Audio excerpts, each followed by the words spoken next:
Hello, my name is Emily Burt, and I'm the Transfer Center Coordinator at Solano Community College. And this is our Transfer Transitions workshop. So, this will talk about the transition from Solano to the four-year college of your choice. So, you've already applied for schools, and you're in that waiting period and wondering, what happens next? What should you be doing at this point? And so, the first thing is you have to keep up with the communication that you receive from the universities that you applied to. And so keep checking your email. Make sure that you're not letting things go to your junk folder, because that seems to happen a lot as students will let their emails go to their junk email in their inbox, and you won't know that the university is trying to communicate with you. Why it's so important is universities will request transcripts to this email. They'll request any other missing documentation. They will show you how to get into your university portal. And a lot of times your acceptance decisions are going to come through your email as well. And so you really want to keep up with that communication so that you're not missing any deadlines and you know what's going on. The next thing is just make sure to make those university portals. So especially for CSU and UC, often they'll have a special portal for their university that you create. Make sure that you do this for every university that you applied for that offers you this opportunity, because a lot of times they'll have a to-do list posted on those, which will help you know what steps you need to take in order to go through the admissions process. So on the Solano side, there's some things you'll want to do as well. And so if you're planning on earning a degree from Solano, you'll need to make sure you submit your degree petition. And so this date will come earlier than the end of the semester. And so make sure to check out the calendar on our website so you know when that deadline is. Another thing to note is, are you receiving an associate degree for transfer? So this is important because if you're attending CSU, they'll request that verification to come through. And our admissions office has to verify that and send those results to CSU. If you're receiving any benefits from your associate degree for transfer, especially for impacted majors, this is super important because they need to verify that you're going to be able to complete the major in order to give you those ADT benefits. It's also important to note what degree you posted or pasted onto your CSU or UC application. And so when you went through the application the first time, did you say you were receiving a certain degree? Make sure that actually matches the degree you're going to receive from Solano.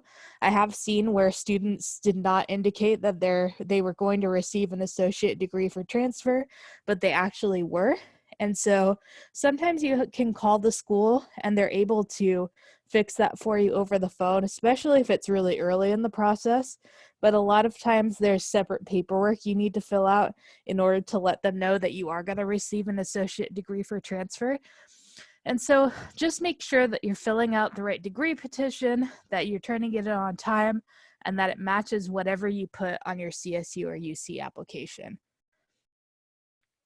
Okay, so the best news you can get is that you've been accepted to the university of your choice. Often that means that you'll also be accepted to other universities that you've applied for, or it can also mean that you've been denied to universities, which we'll talk about in a second. If you're ready, once you receive your acceptance to accept your offer of admission to that university, usually there'll be something called a statement of intent to register or a statement of intent to enroll that you'll have to fill out, which lets them know that you're going to want to attend their university. We'll talk about this a little more towards the end of the presentation, especially if you're wanting to know more about how to choose between schools if you're not exactly sure where you want to go. And so unfortunately, we don't always get into the universities that we apply to. And there's a couple things that can happen. One might be that you get put on a wait list. Now, this definitely doesn't mean you're out of the running. And so if the school that you got waitlisted for is somewhere that you're interested in attending, definitely put yourself on the wait list. This will make it so that you still have a chance of getting in. However, still, especially if you're near the deadline, still make sure that you choose to put a statement of intent to register or a statement of intent to enroll for another school. So if the deadline's coming up, you need to choose a school, make sure that you do that. Otherwise, you could be left without being able to attend any school, because there's never a guarantee that you're going to get into a school off the wait list. And so just be aware of that. If you're getting down to the wire, make sure that you've submitted that statement of intent to enroll for one school. Unfortunately, that does mean sometimes you'll lose your deposit if you later accept the offer for admission from another school, but it's just kind of a gamble you're going to have to take at that point. If you've received an outright denial from a university, usually everybody pretty much has an appeals process. These are usually granted pretty rarely, although it could, depend from school to school on how they're reviewing appeals. There'll be more information about appeals on the Transfer Center website on solano.edu/transfer under steps to transfer. But the main idea is any appeal should give the university information that wasn't already in your application. So say you made a mistake on your application, your spring grades are going to be really good, there was a life circumstance, you had a death in the family or a severe illness that kept you from earning good grades. These would all be things that would be reasons to appeal.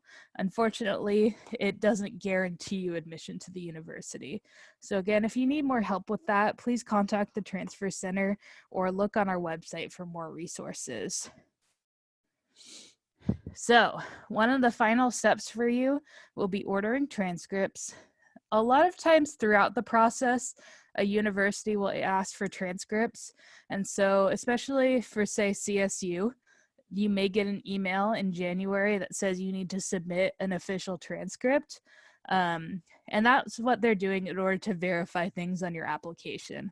It's nice when people ask for unofficial transcripts, since you can get those off of your My Solano for free under transcripts, but often they do want that official transcript that you pay for through the admissions office. So just be aware of the difference between your official transcript, which is an official sealed document ordered through admissions, and your unofficial transcript, which is something that you can get through your My Solano portal. So some schools will, most schools really, will accept an electronic transcript. And so this is something you'll come across as you're ordering your transcript from the Admissions and Records website. Some do request paper, and so when you're receiving emails and communications from the university, look and see what type of transcript they want from you, because most will designate whether they want electronic or paper. So after you've completed all of your classes that you need to complete prior to transferring to the university, and so if you're transferring for fall, that's generally completing all of your spring courses, and if you're transferring for spring, that means completing either your summer courses or your fall courses, depending on what the university allows. At that time, you send a final transcript, and so that includes all of your grades that you've completed at Solano. If you have completed your CSU GE pattern or the IGETC GE pattern, you must order another certification and send that to the university. And so that doesn't get sent automatically with your official transcript. It is a separate certification that you have to send, and you can find that under forms on the Admissions and Records website. If you have trouble finding that, please contact the Transfer Center, but just remember that you need to order that separately. And so it's not something that's going to be automatically sent to your new school. And so I had a lot of students when I worked for UC where they would get to their senior year and think that their lower division GEs were satisfied, but they actually weren't, because they never requested certification. And so just keep that in the back of your mind, that when you send your final transcript, so the one with all of your grades that you've completed at Solano, you also need that certification. Another thing that you'll want to be concerned with is your financial aid. And so that financial aid deadline is going to come before you receive acceptance to some schools, in most cases. And so the FAFSA and the California Dream Act application priority deadline is March 2nd. And there's a couple different types of aid that you can qualify. So one is federal and state aids. And so this is typically loans, grants, work study, and that eligibility is determined by your application. A second type of aid you can qualify are institutional aid. And so that could be grants, it could be scholarships. And so that could be determined in in a number of different ways. It could be from your FAFSA or California Dream Act application. It could be from the admissions data that you submitted when you submitted your application to the university. And some institutions have their own scholarship application. And the deadlines for completing those will vary completely. And so that's something you want to check out with your school. And then there's private scholarships. And so I would utilize a database to search for these scholarships. Something like FastWeb or the College Board has a good scholarship search tool. You just want to watch out for scams. So anything that's asking you for a bunch of personal information that doesn't seem right, or they're asking you to pay in order to apply for the scholarship, those are things that you want to avoid. And so, but those are 3 different types of aid that you could be eligible for and that will help you pay for college. And just remember to apply by the deadline for those FAFSA and California Dream Act applications. Okay, so for those of you that applied to multiple schools and received offers of admission from multiple schools, you may be wondering how to choose between them. A lot of people underestimate that this can cause some anxiety, as it's a big decision. You're not always sure what the right decision is, what you want to do, and so it can be a little overwhelming. And so this is just going to talk about how to make that decision and find what's best for you.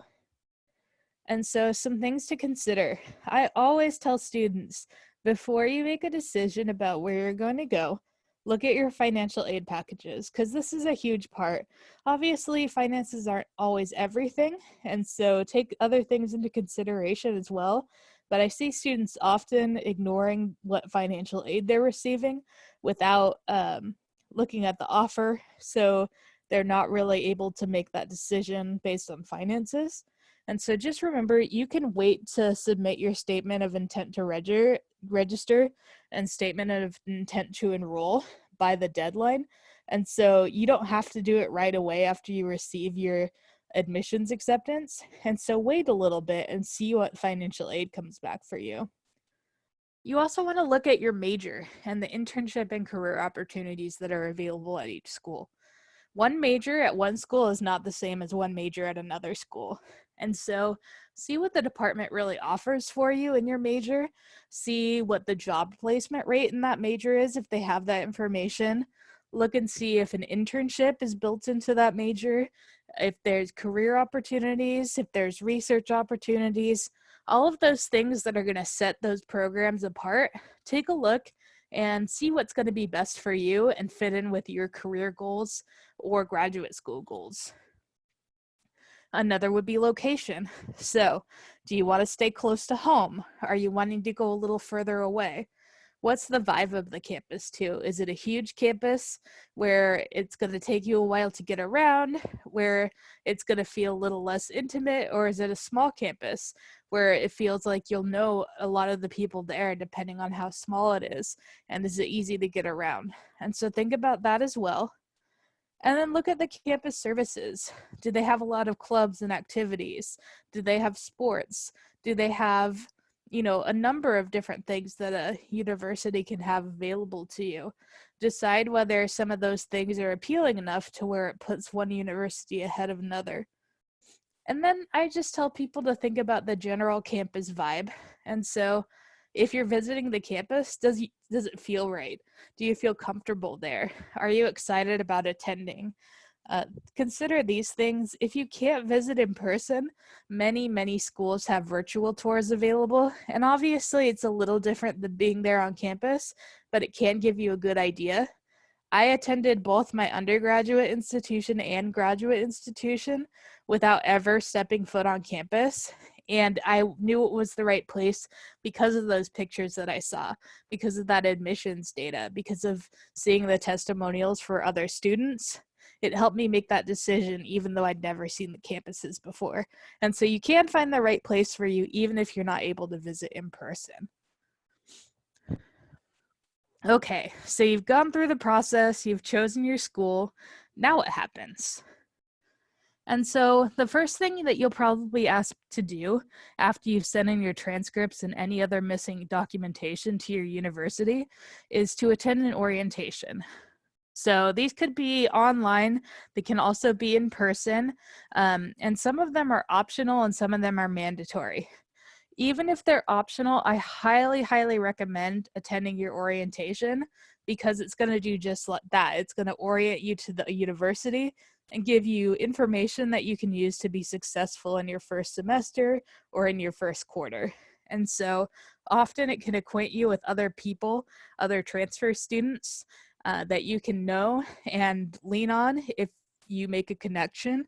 It can also acquaint you with your academic advisor so that you can ask questions, so that you can receive help with registration, and then so that you are a little bit more familiar with campus. And so especially if you're attending on campus, you kind of get a feel for where things are and where to go for help. So always attend orientation if it's available to you. So as far as things to expect, there's some differences between the semester and the quarter system. And so most of the UCs and 2 of the CSU campuses are on the quarter system. 1 quarter is about 10 weeks, where our semester system is about 17 weeks. It goes a lot faster, and you can underestimate that if you've never been on that kind of system before. I worked at UC for a while, and it's very fast. It feels like it moves fast, and sometimes it feels a little overwhelming. I personally recommend taking just 12 units in your first quarter at a quarter school. However, if your major advisor says don't do that, listen to your major advisor because I'm not the expert for your academic plan. If you have the flexibility to take 12 units and it's not going to significantly delay your graduation, that would be just my recommendation to get you acclimated to the university and to the quarter system. You also have to make sure that you plan.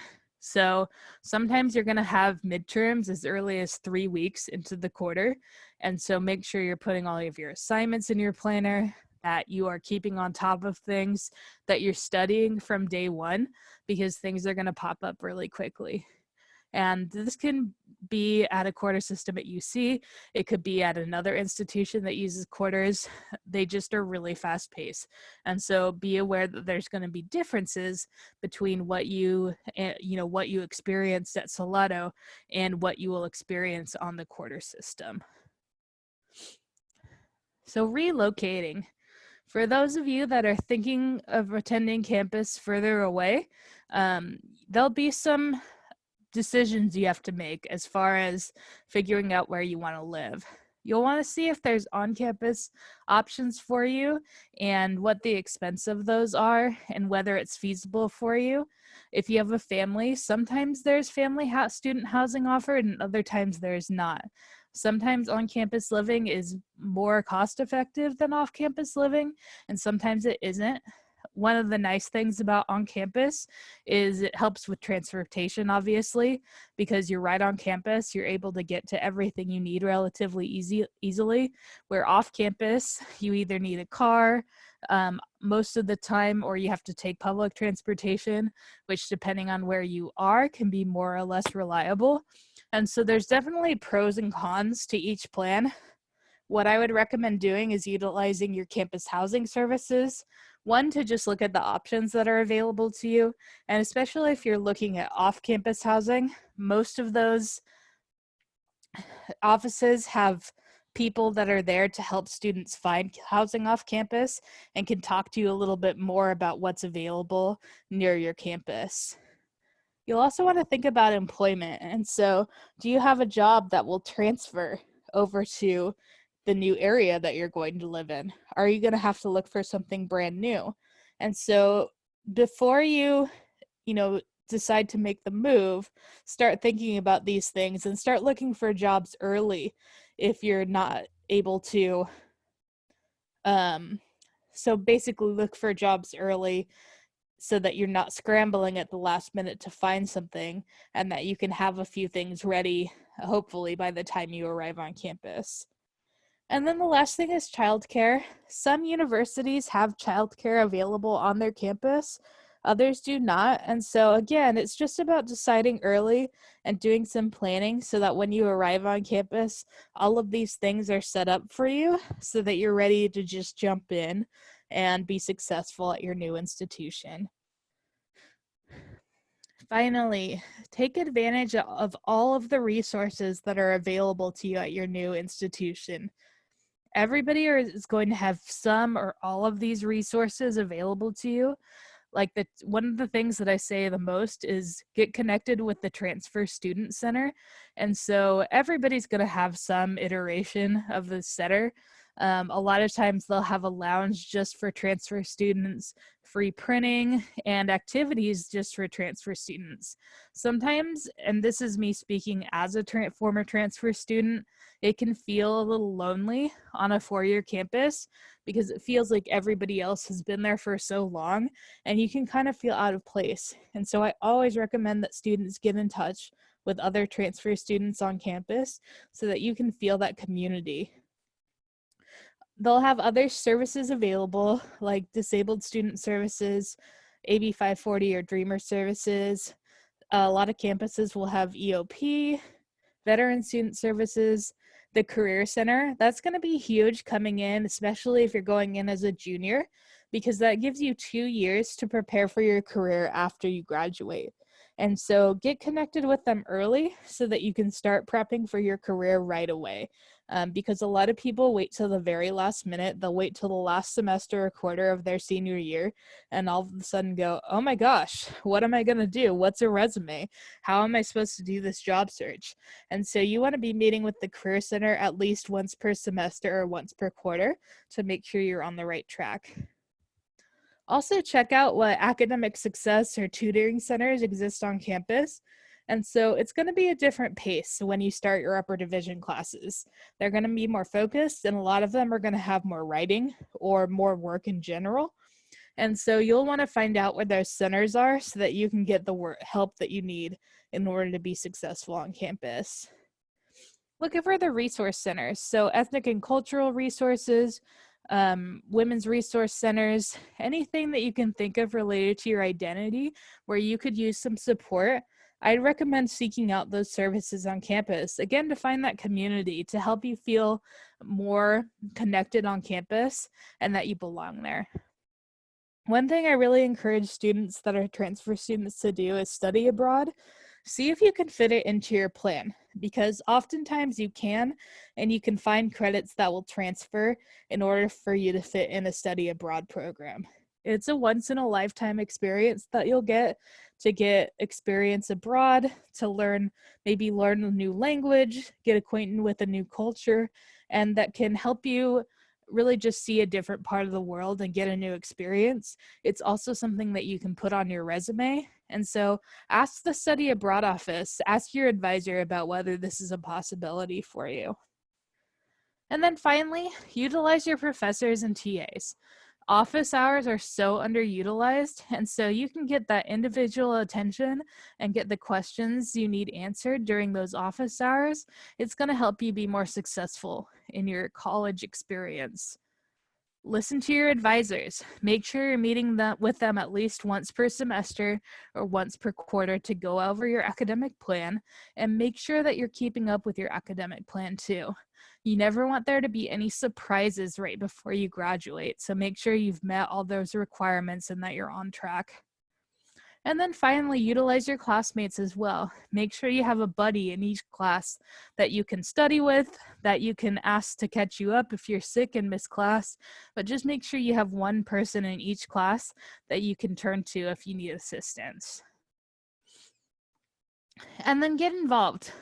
So one thing, again, that's going to help you connect more on campus is to get involved in something. And so whether that's a club, whether that's a research opportunity or an internship, getting involved in student leadership, either being part of campus recreation activities or attending sports games, and then any other campus events that they have, performances, speakers, anything else that comes up. Think about attending those things and just getting to know new experiences, getting to know other students on campus, because it'll make the experience more enriching for you. And then I'm just going to iterate again. Know your advisor, know who they are and where they're located. Prepare for each meeting. So come into each meeting with a list of questions that you can ask your advisor so that they can help you understand the requirements. Ask about opportunities they might know about, especially if you're meeting with a major advisor. Ask them what other students have done in the past, whether there's research or internship opportunities available. Ask about whether there's special classes that you could take on special topics in order to round out your educational experience. So these are all things that you can talk about with your advisor. And again, once per quarter, once per semester, make sure that you're checking in with your advisor. And finally, let us know where you're going. We want to know about you and how you've been successful. We want to help you get to where you need to go next, and we want to know, how you're doing. And so let us know where you're going and continue to lean on us as a resource even after you've left school. We're happy to help you and support you, and we want other students to know that it's possible to get where they want to go too, and they can see you as an example. And so whether that's sending an email to the Transfer Center, coming in person if it's possible, we just want to know where you're going so we can celebrate with you. So to finish, any questions you may have through this process, the Transfer Center is here to help you. Feel free to reach out and let us know what's going on and what questions you have. And you can find more information about the center at solano.edu/transfer.